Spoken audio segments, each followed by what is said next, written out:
Welcome to Tritiyo Matra. The Nordic nations of Norway, Sweden and Denmark are some of the most developed countries in the world. These nations regularly rank at the top in most human development indexes and are leading representatives of renewable energy development and green and sustainable economic growth. The Nordic nations have also provided generous amounts of development assistance to Bangladesh, including aid for the ongoing Rohingya refugee crisis. Today, we will discuss the future of Bangladesh's relations with Denmark, Norway and Sweden. Joining us for the discussion are three esteemed guests. To my left, the Ambassador of Denmark to Bangladesh, Winnie Estrup Petersen. Next to her, the Norwegian Ambassador to Bangladesh, Espen Rikter-Svendsen. And at the end of the table, the Swedish Ambassador to Bangladesh, Alexandra Berg von Linde. Ambassadors, welcome to the show. I have a very common few questions for all of you. Each of one can pick up any question and others can supplement. The Nordic countries were some of the first countries to have recognized independent Bangladesh. This year, Denmark, Norway and Sweden are celebrating 50 years of bilateral relations. Indeed, the bilateral friendship has evolved over the decades. How do you say the relationship has developed? Who can pick these questions? I think I'll start, if colleagues don't mind. So thank you very much for having us on this show. And it's a special time for us, of course, as we celebrate 50 years of bilateral relations with Bangladesh. We are proud to have been some of the early recognizers of an independent and free Bangladesh. We took national decisions that were coordinated on the 4th of February 1972.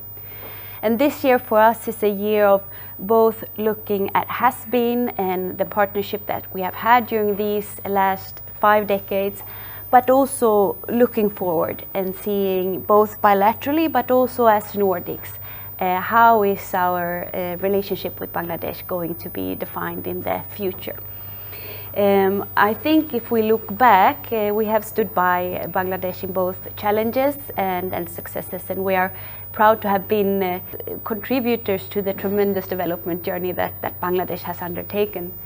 We started out, of course, with humanitarian aid, and then this relationship grew into long-term development cooperation with long-term achievements and successes. I think all of us have been active in areas such as education, gender equality, health, and so on. And I think what we see now is a partnership in transition. So we are still here with development cooperation, but we also see a dynamic, a broad relation. We see interest from many Nordic companies and potential to develop our trade relations. So in all, a broad and dynamic relationship under transition. Would you like to add anything, anyone? No. And then looking ahead, could you elaborate on how the business relations between the Nordic countries and Bangladesh have expanded during these last 5 decades? May I take that? Yeah, please. Let me start by congratulating Bangladesh with the graduation from LDC status and with really the remarkable economic and social progress over the last 5 decades since our partnership started. Bangladesh is one of the fastest growing economies in the region and indeed worldwide. And we see a great scope for even stronger trade relations, and that's where we're going. We see actually that Nordic companies are increasingly interested in Bangladesh market as it transitions to an emerging market in the region. You know, Nordic countries are known for driving sustainable and climate smart solutions. And these solutions we aim to bring in to support Bangladesh in its own green growth agenda. Our companies in Bangladesh cover a wide range of sectors. They're in water, they're in energy, connectivity, and digitalization. They're in smart cities, and waste management, just to mention a few. Areas that will all be a priority for us and that Bangladesh can really benefit from during the years to come. Now, may I just add that in order to attract more foreign companies, it's also very important to have predictability. Companies thrive in predictability, and they're generally more comfortable doing business in a rules-based environment. So that is also why digitalization that the government has undertaken in the public sector is a great help to bring more accountability and predictability to our businesses. So it helps bringing in more businesses. So yeah, we are very glad to see our relationships transform during these years. Great. So maybe Great. my colleague will add. Maybe I could just add a few things. I think Nordic companies are known for their ability and their strength in combining economic growth with sustainable development and with reducing CO2 emissions, as well as how using natural resources in a sustainable way. This is something we are known for, and which is, I think, very, very relevant also for Bangladesh. And if I may point to one other thing, it's anything to do with the oceans, the sea. Bangladesh is a water-rich country, and the blue economy and marine and maritime economy is also something where all the Nordic countries are very strong, and also where Bangladesh has a lot of potential. Thank you. Climate change is a collective focus for all governments in the world, but the Nordic countries have taken leadership in the reducing greenhouse gas emissions within the decade. How can Bangladesh make progress in this area, and how can the Nordics help? Well, let me start just by saying that from part of the Nordics, climate and environment is really in our DNA. That is something that is intrinsic with our national characters, I would say. And this is when we talk about a future partnership and a sustainable partnership, tackling the global challenges.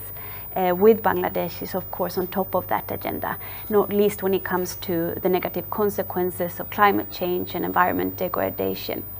Bangladesh is a climate vulnerable country, but Bangladesh has also shown itself to be a pioneer in disaster risk reduction and disaster management.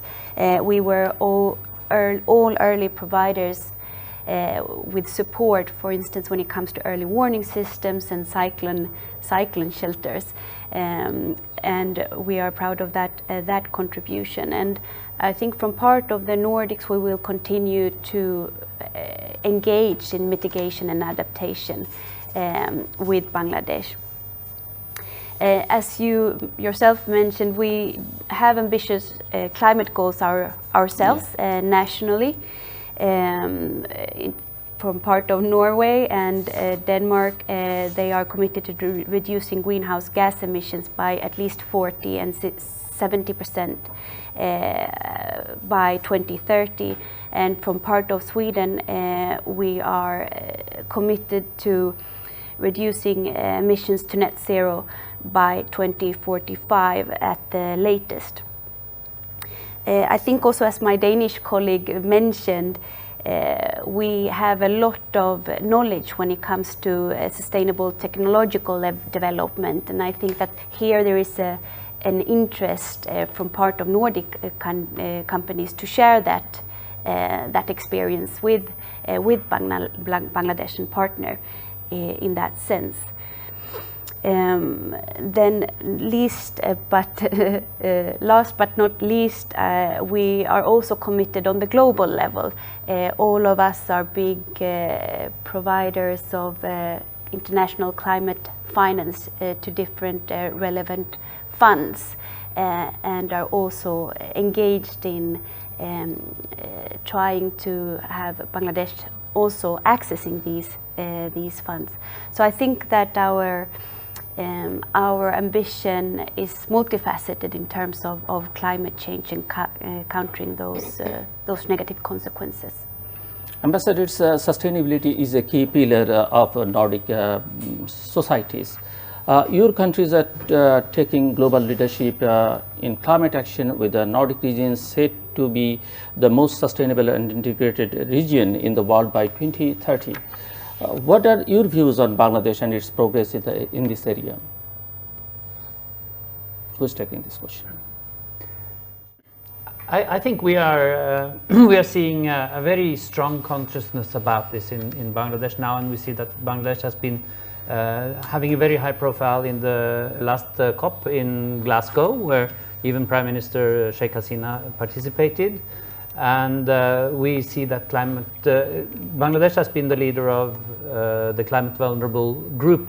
So I think the consciousness and the awareness about this issue in Bangladesh is very strong, and that is why we think that we can do our bit also to assist in that, not least by providing our companies who have relevant technology that can help us to solve these issues, and also help us to do, for example, in the maritime sector and in the marine sector, to do to make sure the industries are run in a sustainable manner, and that they are not degrading the environment. And the Scandinavian nations are renowned for the Nordic model of economic management, which includes a comprehensive welfare state and multi-level collective bargaining powers that originated from a labor movement after World War II. As Bangladesh continues to develop, do you see the potential for a similar kind of labor movement to take root in Bangladesh due to the growing income inequality? Let me take that. Yes. Now, the Nordic model of social welfare, indeed, it provides a social safety net, including free and equal access to health and education and other social services, regardless of income or economic need, to all its citizens. It's a worldwide recognized model, I believe, and often referred to.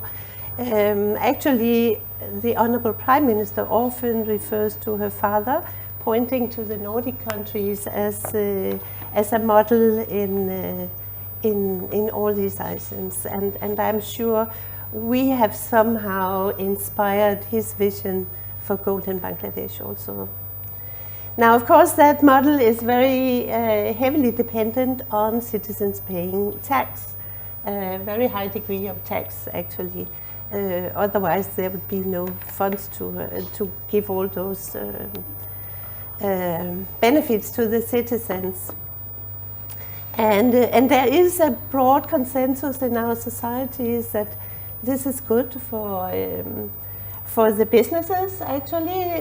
It creates, when people get richer, it creates a better market for them. It's best for the employees, it's best for the poor, of course, but it's also widely accepted by the rich people in our countries. Now, of course, the Nordic experience cannot be replicated as such in a Bangladeshi context, so different. But we hope to inspire with some of the actions we do. And let me highlight just one element, the labor market. We really believe that a stable labor market is good for society, it's good for citizens, it's good for businesses and employees. And of course, it's also decent work is part of the Sustainable Development Goals also.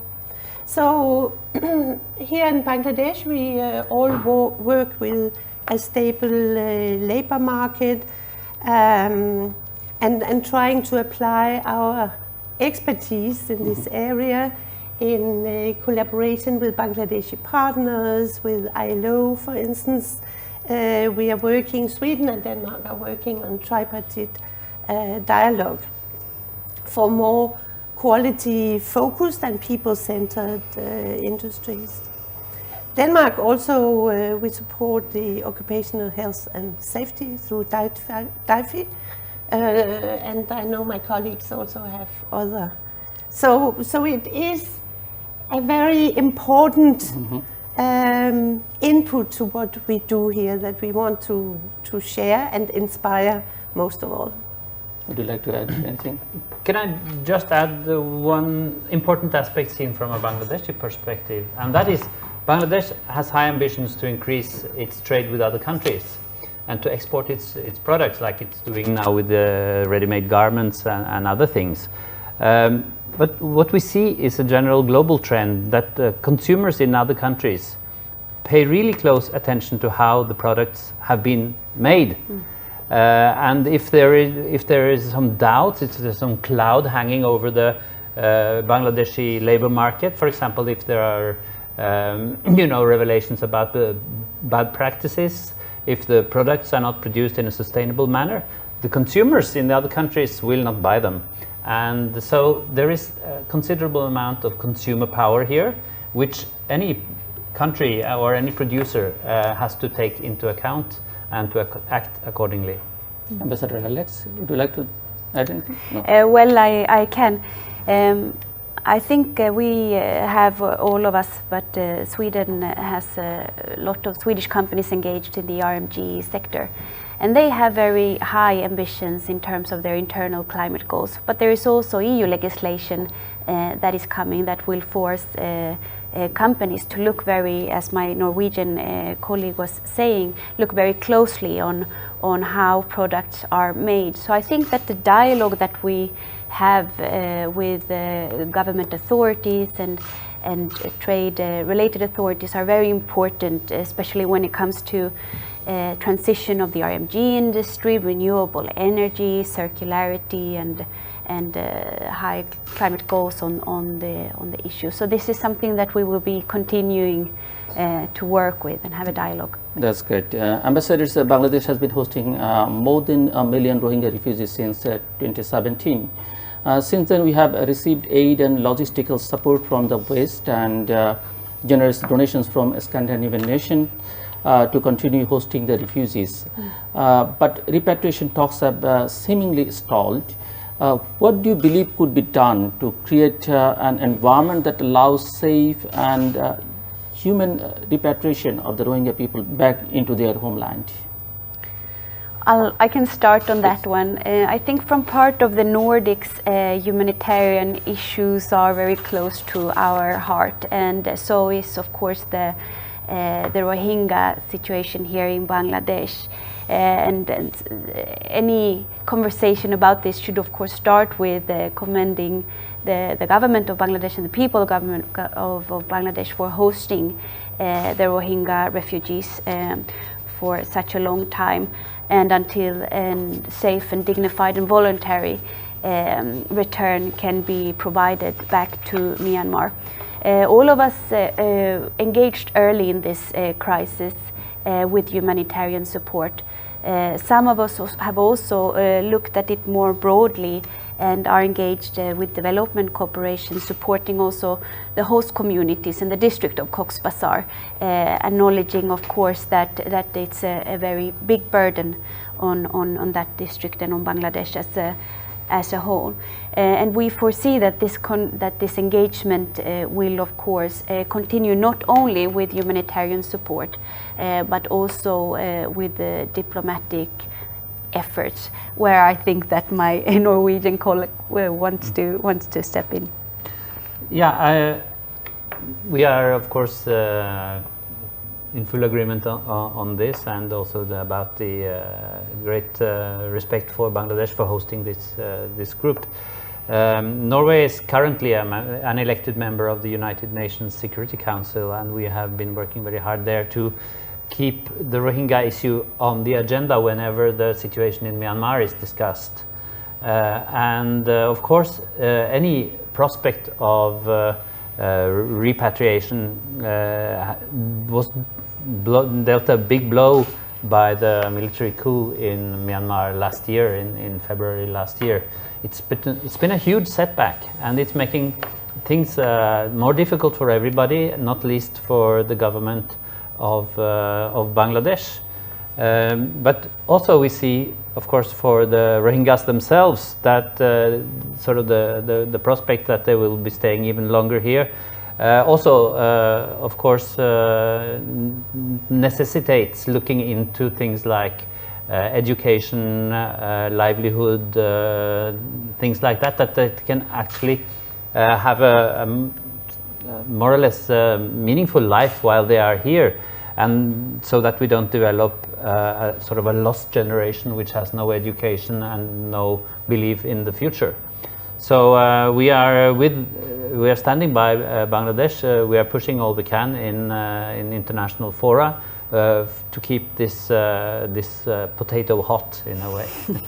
Ambassador Winnie? Yeah, may I just add that this Rohingya issue is just another expression of how close the Nordic countries stand together on so many international issues, and in our relations with Bangladesh. We may be different when we take a closer look, but actually we stand together also sharing the views on the Rohingyas here.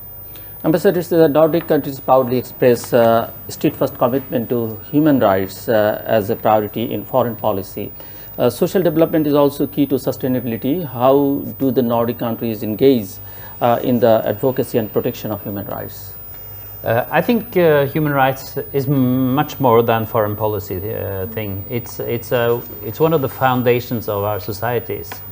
It's the rules-based system. It's democracy. It's the rights of the citizens.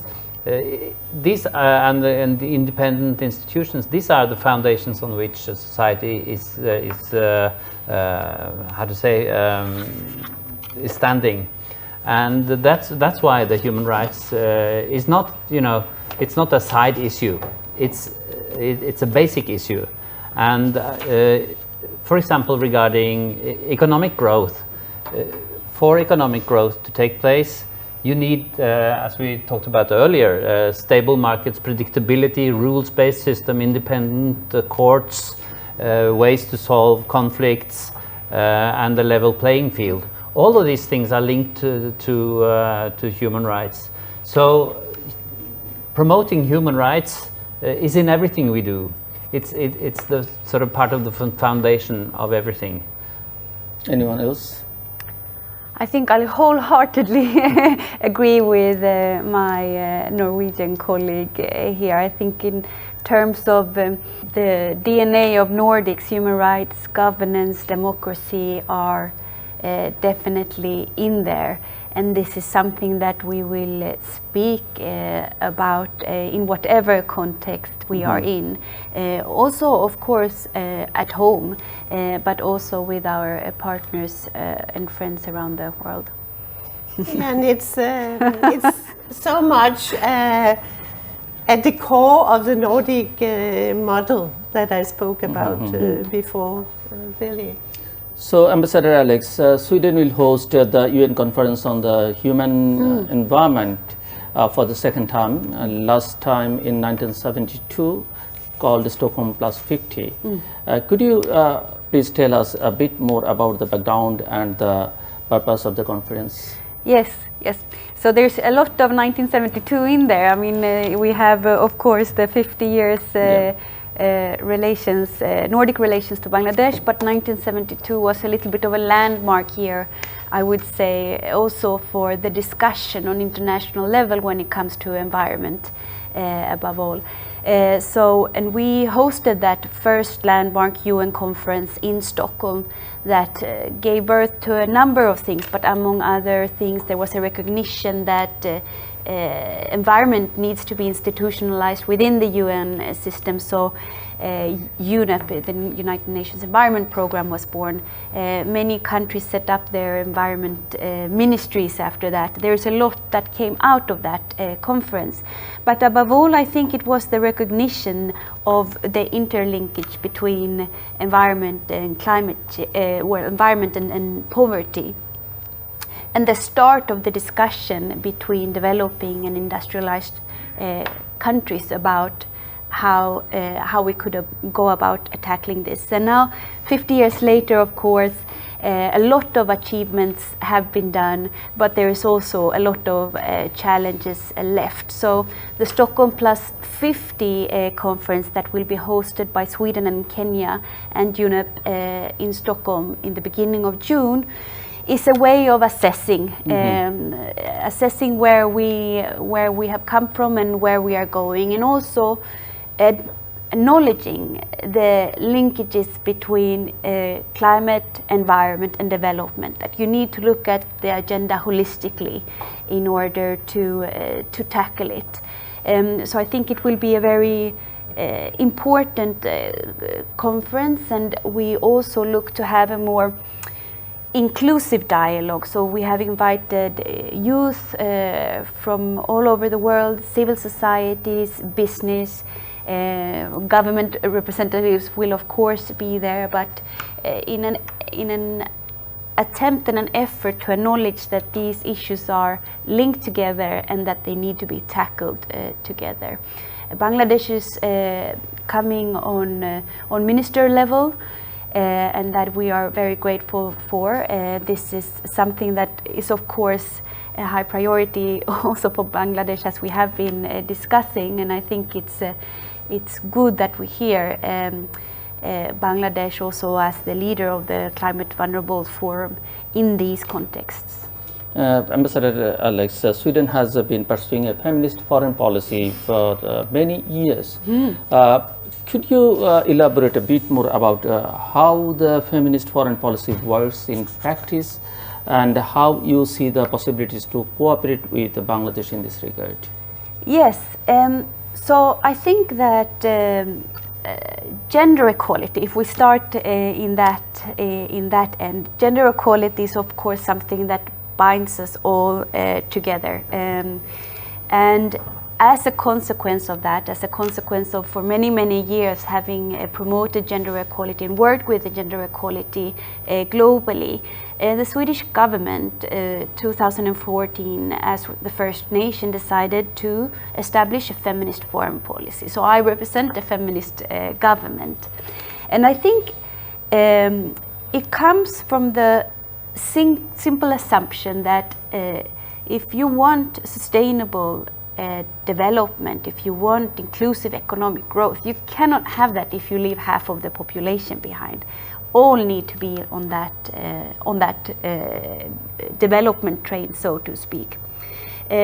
Basically, what we have done is we work from a policy that we call the 3 R's, which is rights, resources, and representation.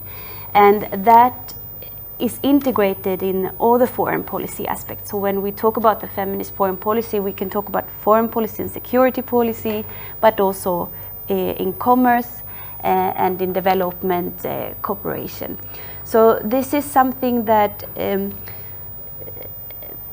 packages somehow the values of gender equality that we all stand for, and makes it very easy to translate into what we do and the engagement that we have with countries. And of course in Bangladesh we have been engaged with partners in promoting gender equality for a long time, and this is one stepping stone in that road and direction.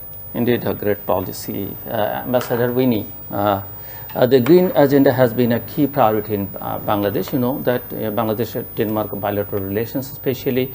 Denmark is the leading country in the world in achieving green and sustainable economic growth, and has unparalleled experience in the whole range of green issues, practically in wind energy production.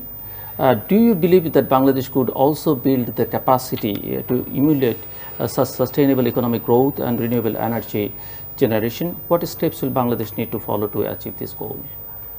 Now, thank you for your question. Let me explain just very shortly what it took for Denmark to take that position, which is now widely recognized in our society, and notably businesses recognizing that green business is good business and can create a lot of jobs actually. But Danish businesses were forced to become more innovative when, for instance, electricity and water in our societies, even wastewater, you have to pay to get rid of it. So to improve their margins and stay competitive, they had to be innovative. How could they save resources, energy, water, reduce wastewater, etc. And that has been driving that amazing innovation, which is now widely recognized internationally also. When it comes to Bangladesh, of course, the conditions are different. Bangladesh is in a different place. However, we who have lived in Dhaka also see that economic growth to a great extent has come at the expense of environment. There's so much necessity to go green in Bangladesh also, to ensure continued growth, but also make sure that it becomes a green growth. For a start, I think the government has set out very ambitious goals for reducing CO2 emissions, 22% reduction by 2030. It may not sound high, but for a growing country, it's absolutely ambitious. And I think that will also help drive the green transition in Bangladesh. A lot of factories, we all know that Bangladesh has an amazing number of LED certified factories. They see the necessity to go green because that's what their customers want. So there is a good dynamics that has started, and I think with Nordic experience, sharing knowledge and technology, and using our instruments to drive that, Bangladesh can go far, as in so many other areas. Ambassador Winnie, Bangladesh Foreign Minister A.K. Abdul Momen and Danish Minister for the Development Cooperation Flemming Møller Mortensen signed a document recently on sustainable and green framework engagement. It was stated in the media that the document was aimed at strengthening the partnership on climate and green transition between the two countries. What exactly might this partnership between Denmark and Bangladesh look like? As was said earlier, 50 years of diplomatic relations is the occasion to look back and see what we achieved, but absolutely also to look forward. So this sustainable and green framework is what will set the pace for our future relationship between Denmark and Bangladesh. It was a good occasion with a ministerial and actually a crown princess visiting Bangladesh to sign this green agreement, setting out our joint intentions for joint action on the climate change, on the green transition. So what we agreed with that is to use all our instruments as two countries working together, diplomatic action in the international scene going together, can be development cooperation, special climate funds, promoting companies to work together, but all for the, and many other instruments, and all to drive that agenda on adapting to and mitigating climate change and go green together. So I have very high expectations. Now we'll work with our Bangladeshi partners to put in the concrete activities, but that is what will set the pace for the next 50 years, maybe. Ambassador Espen, on April 2022, in a two-day visit to Bangladesh, the Norwegian foreign minister expressed interest in economic partnership through trade, investment and maritime sector cooperation. The discussion focused on many things, particularly the potential for investment in offshore renewable energy. A Norwegian foreign minister also showed interest in Bangladesh shipbreaking industry. What potential does Norway see in renewable energy generation in Bangladesh, and how can Norway help Bangladesh upgrade and modernize the labor-intensive shipbreaking industry? I'd like to start with the shipbreaking industry because that's a fascinating industry here in Bangladesh, and it is a sector where Bangladesh is actually a world leader, the world leader at the moment, I think. The sector is undergoing a transformation internationally with the Hong Kong Convention, and Bangladesh is about to ratify that convention. Norway has been working through the IMO with Bangladesh for a number of years to upgrade and modernize shipyards in Bangladesh to international standards. And if Bangladesh is successful in this, it will still continue to be a world leader in the shipbreaking industry. And I have visited the yards down in Chattogram, and I was very impressed with the progress I have seen and the success that our cooperation over the last years has shown. So in my opinion, Bangladesh is on track to becoming a world leader also in the new global environment for shipbreaking. Regarding the visit of our foreign minister only last month, it's true that they talked about many forms of cooperation. We share the oceans. I mean, Norway is a coastal country with a sea territory that is 3 times the land territory. So we've been living off our sea since forever. And there is a huge scope for cooperation in that. There is, of course, the marine resources, fish and other extractions of other things from the sea, but also the energy, of course. Some offshore energy, like offshore wind, has a potential in Bangladesh, but there are also other forms of renewable energy that could be relevant here. I mean, see, for example, the huge masses of water that run through your rivers. Not very steep like in Norway, but still with a very strong flow, and there is a potential for utilizing that dynamic for power generation.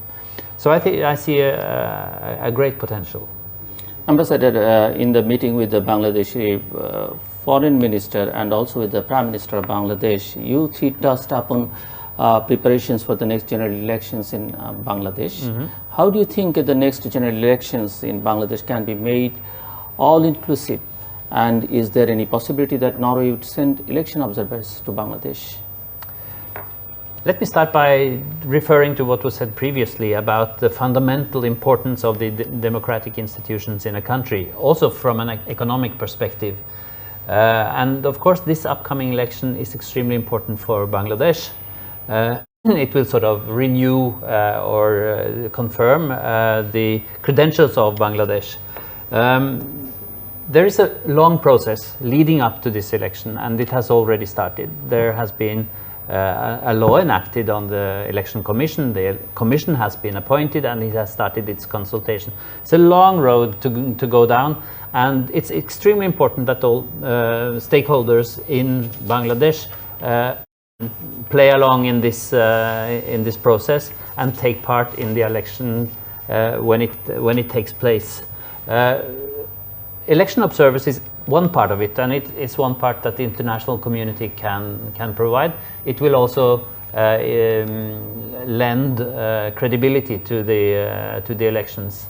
Norway has been sending election observers to many elections, and we have a roster of experts in this field that can be also sent to Bangladesh if the government of Bangladesh wants it. And I think that is the crucial part here, of course. But there are so many actors that need to play together to make this election a success. And if there's something we can do, we are very happy to do so. Thank you. Ambassador Alex, would you like to add anything? No, I would agree with my my Norwegian colleague. I mean, starting point is, of course, the great importance that we all attach democratic governance and human rights. And I think that the process has already started. In order to have an inclusive and sustainable society, having a process that is transparent is of course a key. And we are also stand ready to engage in any possible way that Bangladesh would want us to do. Electoral observer mission being one element, but there are several. But I think that in terms of having an inclusive dialogue and having all stakeholders involved, it is of course crucial. Ambassador Winnie? No, I can only agree with my colleagues here. Maybe just mention that two of us, and that's one of the differences, are members of the EU, where this is also part of our dialogue with Bangladesh. There were consultations in Brussels just the other week where that was also discussed, as we can see from the newspapers. Okay, that's great. Espen, how long you have been here, Bangladesh? I've been here since the darkest period of the COVID pandemic. I arrived in September 2020. September 2020. Yes. So how did you find Bangladesh? I found it closed, but fortunately it has since opened up, and I knew quite a lot about Bangladesh from before, because I had been working with Bangladesh issues 10-15 years back from my Ministry of Foreign Affairs in Oslo. But it's a fascinating country to come to, and it's been good to see now that the pandemic has been sort of handled in a good way here, and that we are now seems to be quite back to a reasonably normal situation, although of course it has not totally gone away. But I'm very happy to be in Bangladesh. Thank you. Alex, what's about you? How long have you been here? Well, actually, I came a couple of days before Espen. So me and my family came in August 2020. Mm-hmm.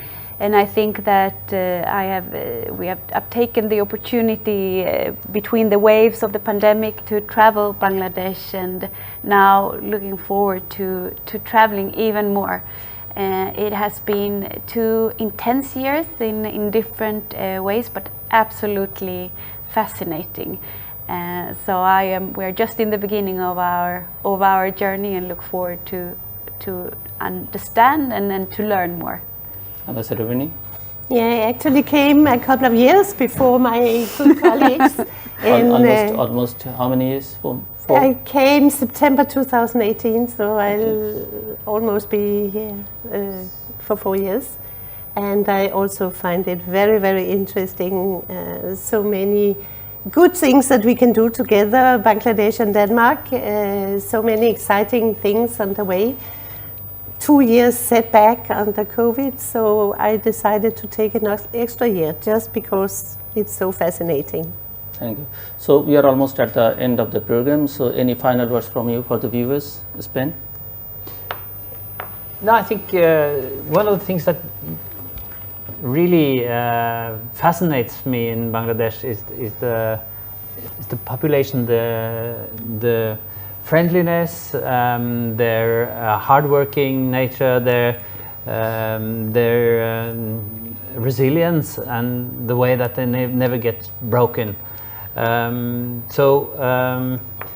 think that Bangladesh has a great future, and if we can in any way sort of contribute to providing some help in that process, I'm very happy to do so. Thank you, Ambassador Winnie. Any final words for the viewers? Yes, thank you for this opportunity to you, first of all. To your viewers, I would say, yes, Bangladesh is a fascinating place. A lot is going on, economically, socially, and I look very much forward to the coming years, to the next 50 years of relations between my country, Denmark, and Bangladesh. I'm sure that we'll achieve good and important things here. Ambassador Alex. Yes, thanks for the opportunity. I think my message is the following.